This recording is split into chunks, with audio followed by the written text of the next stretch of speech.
வங்கதேசத்துல புதிய அரசாங்கம், கலிதாஜியாவோட பார்ட்டி, அவரோட பையன் தாரிக் ரஹ்மான் வந்துட்டார்.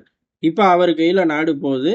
அந்த கட்சியாகட்டும், இல்ல பர்சனலா தாரிக் ரஹ்மான் எப்படி நடந்துக்குவார், அதே சமயம் அவர் அப்படி எல்லாருக்குமான ஒரு சமத்து பிள்ளையா நடந்துக்கிட்டாலும் இந்தியாவுக்கு எப்படிப்பட்ட ஆபத்து இருக்கு, அமெரிக்கா இல்லை என்னெல்லாம் தனக்கு தெரிஞ்ச பிடிச்ச சகுனி வேலைகளை செய்வாங்க அப்படிங்கிறத விரிவா நம்ம பார்த்தோம் கடந்த காணொளியில. அப்பயே சொல்லியிருப்போம், டெல்லி இதுக்கும் தயாரா பல விஷயங்கள் கையில வச்சிருக்கு. அதுல வர நாட்கள்ல முக்கியமா ஒவ்வொன்றா எடுப்பார்கள், விரிவா பார்ப்போம் அப்படிங்கிறதா. அதுல இப்ப முக்கியமான ஒரு விஷயத்த கையில எடுத்திருக்கார்கள்.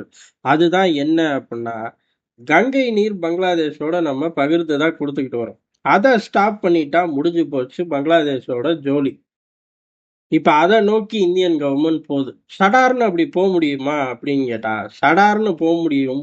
ஆனா அதுக்கான சில சிக்கல்களையும் சந்திக்கணும். ஆனா சூழ்நிலையே நமக்கு சாதகமா இருந்தா என்ன பிரச்சனை? இப்ப ஒரு பிரச்சனையும் இல்லை. காரணம் என்ன அப்படின்னா, ஏற்கனவே 1996ல ஒப்பந்தம் போட்டு 2 பேர் நீரை பகிர்ந்துக்கிறோம். அந்த ஒப்பந்தம் இந்த வருஷத்தோட முடியுது. இதுக்கு மேல ஒரு அருமையான சந்தர்ப்பம் வேணுமா அப்படின்னு கேட்டா, நோ தேவையே இல்லையே அப்படின்னு சொல்லி டெல்லியே சொல்லிடும். அப்பேற்பட்ட ஒரு அருமையான சந்தர்ப்பத்துக்குள்ளதான் இப்ப பங்களாதேஷ் வந்து நிக்குது. இவ்வளவு நாள் அது நாடே கிடையாது. எங்க போய் அந்த அக்ரிமெண்ட் கேன்சல்னு சொல்ல கூட ஒரு பயலும் இல்லை. காரணம், அவனுங்களை கூப்பிட்டு சொல்லணும் அப்படின்னா நம்ம ஆபீஸா தேடி போக தேவையில்லை. ரோட்ல தான் இருப்பான். ரோட்ல இருக்கிறவன்ட்ட இங்க இருந்து கத்துனோம்னா அவன் அங்க ஏற்கனவே கத்திக்கிட்டு தான் இருப்பான். அப்பேற்பட்ட பஞ்சாயத்துக்கெல்லாம் போய் இப்போ ஒரு அரசாங்கம் அப்படின்னு வந்திருக்கு. அது தேர்தல் நடந்துச்சு நடக்கல அப்படிங்கிறத தாண்டி ஒரு அரசாங்கம் வந்திருக்கு. நம்மளும் முடிஞ்ச அளவு இங்கே படுறா 2 பேர் நல்லா இருப்போம்டா அப்படின்னு சொல்லி எல்லாம் பேசிட்டோம். அவனுங்களும் ஆமா சார், உங்களை விட்டா எங்களுக்கு ஆள் இல்லைன்னு பேசல, அதே சமயம் நீங்க எங்களுக்கு எதிரி இல்லை அப்படிங்கிற ஒரு டோனை எடுத்து நிக்கிறாங்க.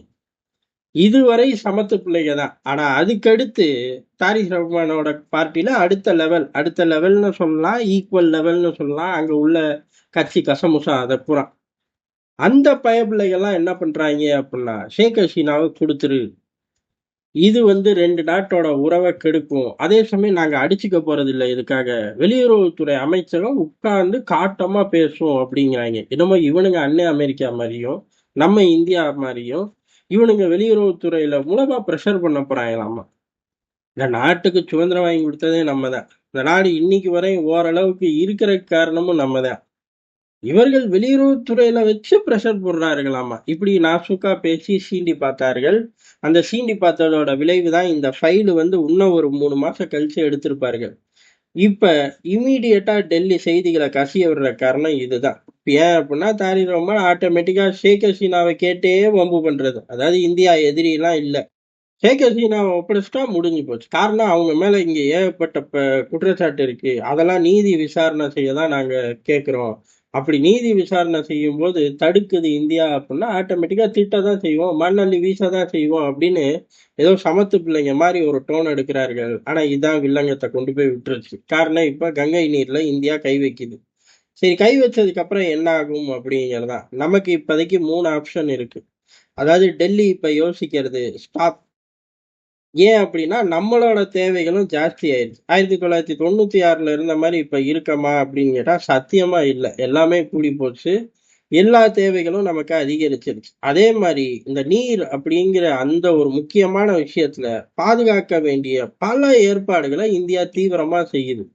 அதுக்கப்புறம் இப்ப நீர் வெறும் வளமையான தேவைகள்ல இருந்து மாறி அது பெரிய ஒரு பவர் இன்ஜினாவே மாறி போயிடுச்சு.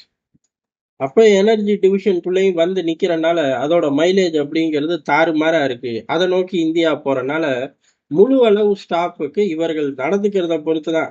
முயம் குதிச்சாங்கன்னா ஸ்டாப் பண்ணி விட்டு போயிடுவோம். 2வது அப்படிங்கிறது, ஏற்கனவே போட்ட மாதிரி இன்கேஸ் இந்த அக்ரிமெண்ட்டை திருப்பி புதுப்பிக்கிறோம், ரெனிவல் பண்றோம் அப்படின்னாலும் பழைய கண்டிஷன்லாம் கிடையாது.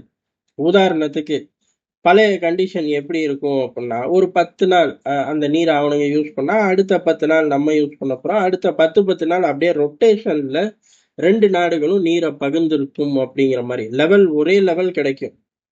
அவனுக்கும் கிடைக்கும், நமக்கும் கிடைக்கும். ஆனா நமக்கோட தேவை அப்படிங்கிறது கணிசமா இருக்கு. இவங்க கூட போய் ஈக்குவலா பகிர்ந்துக்கணும்னு என்ன தேவை இருக்கு நமக்கு? அதே சமயம் இந்த தண்ணியை வச்சு அப்படியே கிழிக்க போறாங்களா, ரோட்ல தான் நிக்க போறாங்க, இதுக்கு எதுக்கு தண்ணி அப்படிங்கிற மாதிரி இந்தியா ஒரு டோன் எடுத்து இந்த 10 சமமான லெவல் அப்படிங்கிறலாம் அடிச்சு நொறுக்கிட்டு நமக்கு 80-85% 15% அந்த மாதிரி ஏதோ ஒரு பர்சன்டேஜ் விளையாட்டை விளையாடுறதுக்கு டெல்லி தயாராயிருச்சு. மூன்றாவது விஷயம் அப்படிங்கிறது பழைய தப்ப செஞ்சிடக்கூடாது அப்படிங்கிறதான். இன்னைக்கு தாரிக் ரஹ்மான் காலில் விழலாம், ஜமாத்து பின்னாடியே அங்க எலெக்ஷனை சந்திச்சு 2வது இடங்கள்ல நிக்குது, மாணவர் அமைப்பை ஏமாத்தி விட்டாங்க, அவனுக்கு ரொம்ப ஆக்ரோஷத்தோட நிக்கிறாங்க. என்னைக்கு எவன் கைக்கு பவர் வரும்னே தெரியாது. ஒருவேளை இங்க இருந்து நம்ம ஷேக் ஹசீனாவை கூட திருப்பி அனுப்பிச்சு பவரை திருப்பி எடுத்துக்கலாம். இருந்தாலும் இந்த விளையாட்டுகள் மாறிக்கிட்டே இருக்கும். ஆட்கள் மாறினா பரவாயில்ல, நாடுங்கிற அந்தஸ்துல இருந்தே இவனுங்க இறங்கி போயிடுறாங்க. மற்ற இடத்துல இல்லாத பிரச்சனை பங்களாதேஷ்ல இருக்கு. காரணம் என்ன? திடீர்னு இவனுங்க நாடு அன்ஸ்டேபிள் ஆயிருச்சுன்னா நாடு மாதிரியே இயங்க மாட்டேறாங்க. ஒரு பெரிய தீவிரவாத கூட்டம், ரவுடி கூட்டம் ரோட்ல நின்றுக்கிட்டு எல்லைகள்ல முறைச்சு பார்த்துக்கிட்டு எல்லைகளை மீறுறது, இந்த வேலைகள்ல இறங்கிடுறாங்க. அதனால நீண்ட கால ஒப்பந்தம் அப்படிங்கிறது கிடையாது. ரொம்ப ஷார்ட் டேர்ம் 5 வருஷம் அப்படின்னு ஸ்டார்ட் பண்றதுக்குள்ளேயுமே டெல்லியில உள்ள முக்கியமான தலைவர்கள் 5க்கும் கீழே வருஷமே இல்லையா அப்படின்னு சொல்லி முறைச்சு பார்க்குறாருங்களாமா. காரணம் என்ன அப்படின்னா, ஏன் 2 வருஷம் 3 வருஷம்லாம் வைக்கக்கூடாதுன்னு எதுவும் சட்டம் இருக்கா? வருஷம் ரெனியூவல் பண்ணா இப்ப என்ன குறைஞ்சு போச்சு? அந்த மாதிரிலாம் பேசுறார்கள். அதனால 5 வருஷம் ஒரு சாலிடா அதுக்கு மேல போவே கூடாது அப்படிங்கிற மாதிரி பாக்குறார்கள். காரணம் 5 வருஷம் இல்ல 5 வருஷத்துக்கு கீழே 5 வருஷம் வச்சுக்கிட்டா எப்படி பார்த்தாலும் ஒரு ஆட்சி மாற்றம் வந்துச்சு அப்படின்னாலும் இந்த அக்ரிமெண்ட்டை மாட்டிக்கும். அப்ப நம்ம கூட வம்பு இழுக்கிறதுக்கு முன்னாடி இந்த அக்ரிமெண்ட்டை மனசுல வச்சுக்கிட்டு தான் வம்பு இழுக்கவே முடியும். இது முழுக்க முழுக்க ஒரு மிகப்பெரிய மைலேஜை இந்தியாவுக்கு கொடுக்கும். அமெரிக்கா இந்த மாதிரி மைலேஜுகளை கையில வச்சுக்கிட்டு தான் ஆட்டம் காட்டுது. அவன் எங்க தண்ணியை மூடி திறந்தான்னு கேட்கக்கூடாது. அவர்கள் தண்ணியே டாலர் தான், அவர்கள் தண்ணியே வர்த்தகம் தான், அவர்களோட தண்ணி இராணுவம் தான். இந்த 3 விஷயத்தையும் அப்படி திறந்து திறந்து மூடிதான் அம்புட்டு பேர் ஆட்டத்தையும் கண்ட்ரோல்ல எடுத்துக்கிட்டு இருக்கு அண்ணன் அமெரிக்கா. அதே போல ஒரு வலுவான கார்டு தான், ஸ்ட்ராட்டஜிக் கார்டு தான் நம்ம கிட்ட இருக்கு.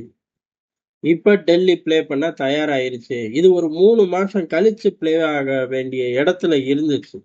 ஆனா இவனுங்க ஷேக் ஹசீனாவை கொடுத்துருங்க, வெளியுறவுத்துறையில பேசிக்குவோம் அப்படின்னு ஆஷா பூச்சான்னு பேச பதிலுக்கு டெல்லியும் ஃபைலை தூக்கி வச்சிருச்சு. இப்ப என்ன, அடுத்த வருஷம் ஜனவரி அப்படின்னா நாங்க டிசம்பர்ல வந்து நிக்கணும்னு எது சட்டம் இருக்கா என்ன? இப்பயே எடுத்துக்குவோம் அந்த ஃபைலை அப்படின்னு எடுத்துட்டார்கள். பங்களாதேஷுக்கு ஆப்ஷனே கிடையாது. இந்தியா கூட வழிக்கு வந்துதான் ஆகணும். அன்னை அமெரிக்காவுக்கு விசுவாசமா இருந்துக்க, அது ஓன் தலையெழுத்து.